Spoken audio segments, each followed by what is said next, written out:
रजब से वो अग्रेसिव और थोड़ा गुस्से में नजर आए हैं, क्या वजह थी ये? इस केस में किसी तरह का कोई ट्राइबल मटेरियल जो है वो नहीं है। मुद्दईया मुकदमा अदालत में हाईलाइट नहीं कर सकी। अक्यूज पर्सन की तरफ से हीले बहाने चलते रहे हैं। 7 पेशियों पे मुल्जमान जो है वो गैर हाजिर रहे हैं।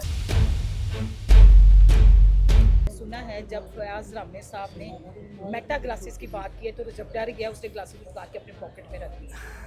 आया ऐसा कुछ हुआ अंदर? जिस लम्हे मुद्दईया के वकील की तरफ से ऐसी कोई बात की गई थी, उस वक़्त रजब भट्ट की जो ग्लासेस हैं वो पहले से केस फाइल्स के साथ बराबर में जो टेबल का रोस्टम का हिस्सा है वहाँ पे अलग से पड़ी हुई थी, और उसने उस वक़्त जो मेटा ग्लासेस हैं या कोई ग्लासेस नहीं पहने हुए थे।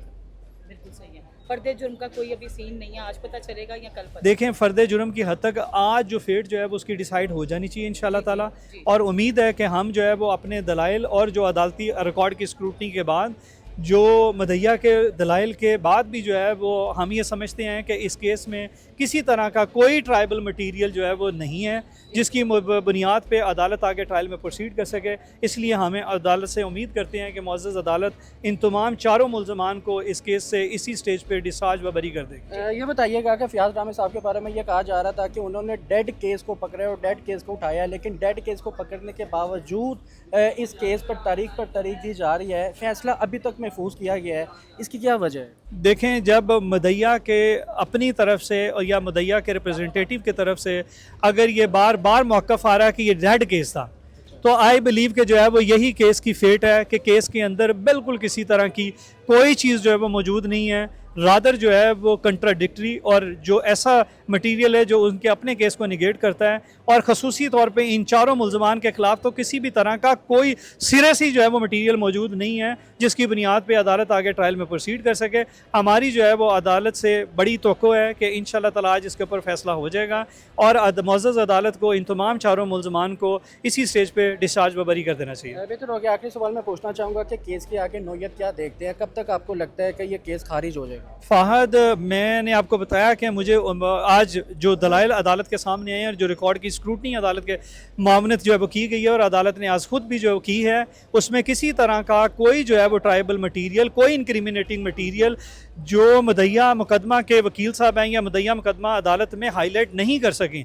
तो इन तमाम हालात के अंदर अदालत, मुअज़्ज़ज़ अदालत जो है वो ट्रायल में प्रोसीड कर जो है वो करने के लिए अदालत के पास वो सफिशेंट वजूहात नहीं नज़र आती। तो इन्हीं जो है वो तमाम बेसिस पे हमारा जो अदालत पे एतमाद है और फेथ है कि मुअज़्ज़ज़ अदालत इनको इसी स्टेज पे जो है डिस्चार्ज व बरी कर देती। मुझे ये बताइएगा कि जज साहब जब चेंज होते हैं, जब ट्रांसफ़र की जाती है, फिर उसके बाद नए जज साहब आते हैं, देखा जाता है कि आप ज़ीरो से वो केस को जो है वो रिप्रेजेंट कर रहे होते हैं, डिस्क्राइब कर रहे होते हैं, तो सर क्या लगता है ये केस मतलब कि डिले हुआ जा रहा है? आपके सामने है कि जो पुराने जो इनसे पहले मुअज़्ज़ज़ अदालत थी, मुअज़्ज़ज़ जज साहब थे, उनके सामने 2 बार जो है वो केस आर्ग्यू हुआ। मैंने भी केस आर्ग्यू किया, और मेरे जो सीनियर पार्टनर है बैरिस्टर मियां अली इशफाक, उन्होंने भी जो है वो केस एट लेंथ जो है वो आर्ग्यू किया, मगर हर बार मुद्दईया मुकदमा की तरफ से इसके ऊपर जो है वो ताख़ीर होती रही। कभी कोई अननेसेसरी एप्लीकेशन फ़ाइल करने की सूरत में जो इनकॉम्पिटेंट थी, जो नहीं फ़ाइल हो सकती थी, और कई बार जो है वो उनकी तरफ से सिर्फ मोहलत की जो है इस्तदा करने की बुनियाद पे ये मामला जो है वो ताख़ीर का बायस रहा। फिर मुअज़्ज़ज़ जज साहब जो है वो तब्दील हो गए, नए जज साहब आ गए। अब नए जज साहब के सामने जब तक उनकी मावनत नहीं की जाएगी, उनके सामने जो है वो केस रिकॉर्ड नहीं देखा जाएगा, उनकी भरपूर असिस्टेंस नहीं की जाएगी, मुअज़्ज़ज़ अदालत जो है वो उसके ऊपर उस किसी सफिशेंट जो है वो स्क्रूटनी के बाद ही जो है वो कोई आगे प्रोसीड कर सकती है। तो इसमें जो ताख़ीर है वो कहीं ना कहीं कुछ नेचुरल और अननेचुरल जो है वो चलती आ रही है। हम उम्मीद करते हैं कि आज चूँकि दोनों फ़रीक़ैन के दलाइल जो है वो मुकम्मल हो गए हैं, तो मुअज़्ज़ज़ अदालत जो है वो इसके ऊपर आज इस पर फैसला इंशाल्लाह सुना देगी। अच्छा, कमरे अदालत से जब बाहर आते हैं, जो मुतासरा लड़की थी उसकी तरफ से कुछ एब्यूजिंग वर्ड्स यूज़ किए गए थे, ये रवैये के बारे में आप क्या कहेंगे? और वो भी कमरे अदालत के बिल्कुल बाहर, सेशन कोर्ट के आते के अंदर ये वक़ुआ हुआ है। देखें, ये जो बाकी भी आपके दीगर सहाफ़ी बरादरान ने जो है वो इसके ऊपर सवाल पूछा है, ये तमाम चीज़ें जो है वो कि उस मुद्दईया के अपने कंडक्ट पे जो है वो बड़ा एक सीरियस क्वेश्चन है, और कि उसके अपने कंडक्ट की संजीदगी या जो है वो नॉन सीरियसनेस, या जो है वो उसका इस केस के बारे में अपना जो रवैया है वो उससे एक्सप्रेसिवली जो है वो रिफ्लेक्ट होता है। इसके बारे में मैं किसी भी तरह के जो है वो कमेंट से ग्रेज करूंगा। बाकी इस तरह के केसेस के जो भी विक्टिम हैं, अगर वो जेन्युइन विक्टिम्स और अग्रीव्ड विक्टिम्स जो है वो जेन्युइन अग्रीव्ड सामने हों, तो आप लोगों ने अक्सर जो है वो इस तरह के केसेस की कवरेज की है, उनका कंडक्ट इंटायरली डिफरेंट होता है। लेकिन अक्सर व बेशतर हमने देखा है कमरे अदालत से जब रजब साहब बाहर निकलते हैं तो वो नॉर्मल और फ्रेश नज़र आते हैं, लेकिन आज थोड़ा सा वो अग्रेसिव और थोड़ा गुस्से में नज़र आए हैं, जिस वजह से वो सबको कह रहे थे जल्दी साइड पर हो जो, मुझे जाना है, गर्मी है, मैंने जाना है। क्या वजह थी ये? कमरा अदालत में जो बाहर जब आए हैं, कमरा अदालत का एयर कंडीशन है वो भी काम नहीं कर रहा था, और वहाँ पे चौंके एक वकला का और सहाफ़ी बरदरान का भी, और बाकी जो है वो मुलजमान ख़ुद भी जो है वो तादाद में चाह रहे हैं, तो इसलिए वहाँ पे बहुत ज़्यादा रश और फस था, और अंदर जो है वो बड़े कोई एग्जॉस्टिव किस्म का जो है वो इन्वायरमेंट था। मैं ये जानना चाह जिसमें ये नेचुरल रिस्पॉन्स है। और फिर बाद मुदैया मुकदमा की तरफ से भी इस तरह की जो है वो अब्यूज़िव लैंग्वेज इस्तेमाल करने पे रजब भट्ट का किसी भी तरह का जो है वो रिस्पॉन्स ना देना इंतहाई एक अच्छा कदम है। बट जो है वो उसका इस तमाम जो है वो गर्मी के माहौल से फौरी तौर पे चले जाने का अगर कोई रिक्वेस्ट है तो वो जायज़ है और बिल्कुल बेहतर है। रामी साहब ये बताइएगा कि रजब भट्ट की आज पेशी थी, क्या कहना चाहेंगे, क्या आर्गूमेंट्स हुए? जी बहुत शुक्रिया फ़हद आपका। देखिए आज अदालत ने इसको डिसीजन के लिए रखा हुआ था। अदालत ने आज डिसाइड करना है कि इसके ऊपर चार्ज फ्रेम होकर इस केस को फर्दर प्रोसीड करना है या नहीं करना है। तो उस हवाले से सबसे पहले राना मरूफ साहब ने आर्गूमेंट किए, तकरीबन कोई 40 से 45 मिनट के उनके आर्गूमेंट रहे। उसके बाद हमने अपना मौक़िफ़ अदालत के सामने रखा, हमने अदालत को असिस्ट किया। FIR में जो मुलजमान नॉमिनेटेड है 164 का स्टेटमेंट है, मेडिकल है, प्रोसिक्यूशन का वर्शन जो है वो सपोर्ट करता है 161 है, और रिकवरी मेमो है। ये सारी चीज़ें हमने अदालत के सामने रखी जो हमारी फेवर में, जो हमें सपोर्ट कर रही थी प्रोसिक्यूशन स्टोरी को।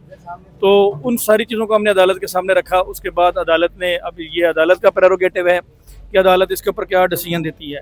देखिए अदालत, हमने अपनी लीगल विजडम के मुताबिक तो इस पे ऊपर चार्ज फ्रेम होना बनता है, और ये एक प्रामा फशाई केस है फ्रेमिंग ऑफ चार्ज के लिए। लेकिन अदालतें अपने फ़ैसलों में खुद मुख्तार हैं, आज़ाद हैं। अदालत जो भी फैसला करे हम उसको एक्सेप्ट करेंगे। रामी साहब ये बताइएगा, देखा जाता है कि कमरे अदालत में आर्गूमेंट जो से हैं वो हर बार हर डेट पर शुरू किए जाते हैं। क्या इसका मतलब ये है, या फिर इसको ये रंग दिया जा सकता है कि केस को लंबा किया जा रहा है, या फिर लटकाया जा रहा है, या फिर इसका सल्यूशन नहीं निकला जा रहा? देखें आज इसका फैसला हो जाएगा, बड़ा एक्सपेक्टेड है, क्योंकि दोनों तरफ से आर्गूमेंट कंप्लीट हो गए हैं। और हमारी तरफ से तो देखें फ़हद एक डेट पे भी डिले नहीं किया गया। ये अक्यूज़ पर्सन की तरफ से हीले बहाने चलते रहे हैं। आपने देखा कि 14 से 15 पेशियाँ इस केस में पड़ी हैं, और जिसमें से 7 पेशियों पे मुल्ज़मान जो है वो गैर हाजिर रहे हैं, और उनकी तरफ से हाज़िरी माफ़ी की एप्लीकेशन आती नहीं है। तो आप यहाँ से इमेजिन करें कि डिले कौन करता रहे।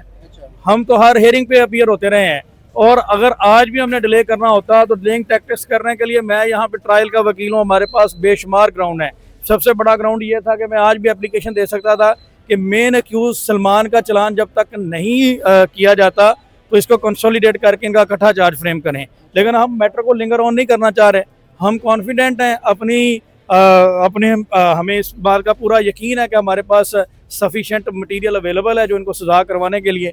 तो हम चाहते हैं कि अदालत इसके ऊपर चार्ज फ्रेम करके इसको डिसाइड करे। हम तो हाइड एंड सीक खेल ही नहीं रहे डे वन से। हम तो जब से मैं इस केस में आया हूँ, आपने देखा होगा कोई एक हेयरिंग मैंने मिस की हो।